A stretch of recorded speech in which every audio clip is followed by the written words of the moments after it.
ఇంటి దొంగను ఈశ్వరుడైనా పట్టలేడు అంటారు.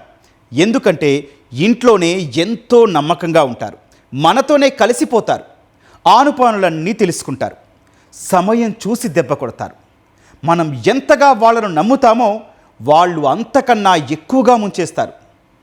భర్త చనిపోయి పుట్టెడు దుఃఖంలో ఉందని భావించి సొంత మనవరారిని అమ్మమ్మ ఇంట్లోకి రానిచ్చింది.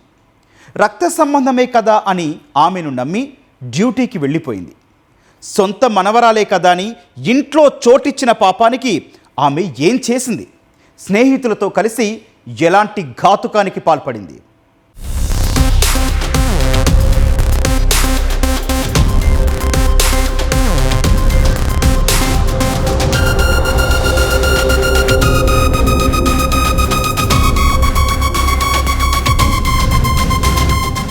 కష్టపడి రూపాయి కూడబెట్టుకున్న సొమ్ముతో బంగారం కొనుక్కుంది. పిల్లలు మనవరాళ్లకు సంబంధించిన ఆభరణాలు మొత్తం తన దగ్గరే భద్రంగా ఉంచుకుంది. దొంగల పెడద నుంచి తప్పించుకోవడం కోసం ఇనుప లాకర్ సైతం ఇంట్లో పెట్టుకుంది. బయట నుంచి వచ్చే దొంగల నుంచి సొమ్ములు కాపాడుకోవడం కోసం తీసుకోవాల్సిన అన్ని జాగ్రత్తలు తీసుకున్నప్పటికీ ఇంటి దొంగను మాత్రం గుర్తించలేకపోయింది. దొంగ చేతికి తాళం ఇచ్చినట్లు నగదు ఎక్కడ ఉంటాయో అన్నీ ఆమెకే చూపించింది. పైగా ఇంటి తాళాలు సైతం ఎక్కడ ఉంటాయో తెలిసేలా పెట్టింది. మరి దొంగ బుద్ధి కలిగిన ఆ మనవరాలు ఏం చేసింది? అమ్మమ్మ ఇంటికే కన్నం వేసిన ఆ ఘనురాలు ఎలా పట్టుబడింది?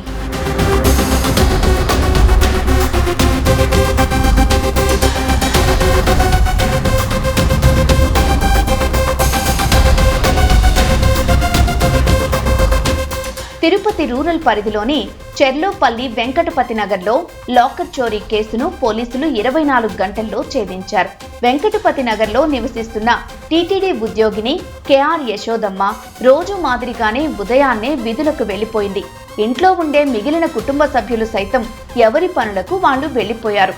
అయితే అలవాటు ప్రకారం ఇంటి తాళాలు వాషింగ్ మిషన్లో దాచిపెట్టి వెళ్లారు. మధ్యాహ్నం ఇంటికి తిరిగి వచ్చి చూసుకున్న యశోదమ్మకు బీరువా తెరిచి ఉండటం, అందులో ఉన్న లాకర్ కనిపించకపోయేసరికి షాక్ తింది.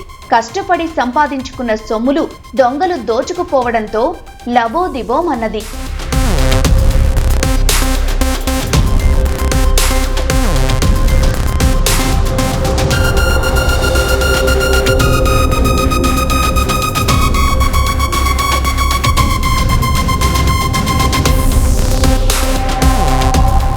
పోలీసులకు ఫిర్యాదు చేయడంతో రంగంలోకి దిగిన ప్రత్యేక బృందాలు గతంలో ఇంట్లో చిన్న వస్తువులు దొంగిలించిన యశోదమ్మ మనమరాలు పూజారి సోనియాను అనుమానించారు.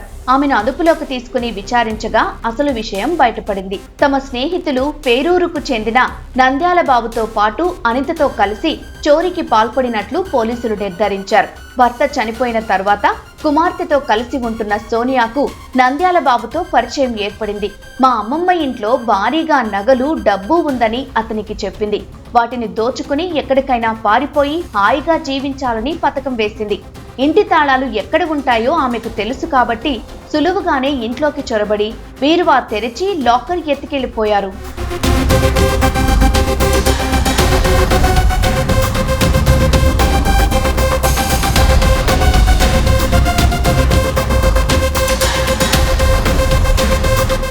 ముగ్గురు నిందితులను అరెస్ట్ చేసి వారి వద్ద నుంచి 93 లక్షల విలువైన 600 గ్రాముల బంగారం, కిలోన్నర వెండి, 50,000 రూపాయల నగదు పోలీసులు స్వాధీనం చేసుకున్నారు.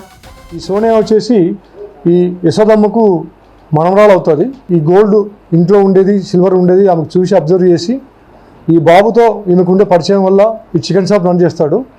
ఆ పరిచయం వల్ల ఇద్దరు కలిసి ఒక కాన్స్పైర్ చేసి ఈ బంగారు ఆభరణాలు తీసుకొని ఎటైనా వెళ్ళిపోవాలని, అది వాటిని వాడుకోవాలని ప్రయత్నం చేసి ఆ ప్లాన్లో భాగంగానే ఈ అనిత హెల్ప్ తీసుకొని వీళ్ళు ఇంట్లో లేని సమయంలో ఇంట్లోకి వెళ్ళి ఆ బీరువాని బ్రేక్ చేసి ఆ బీరువాల లాకర్లో ఉన్న లాకర్ తీసుకురావడం జరిగింది. ఈ లాకర్లో ఈ బంగారు ఆభరణాలు, వెండి ఆభరణాలు ఇవన్నీ కూడా క్యాష్ 50,000 ఉన్నట్టు ఆమెకు తెలుసు కాబట్టి దొంగతనం చేయడం జరిగింది.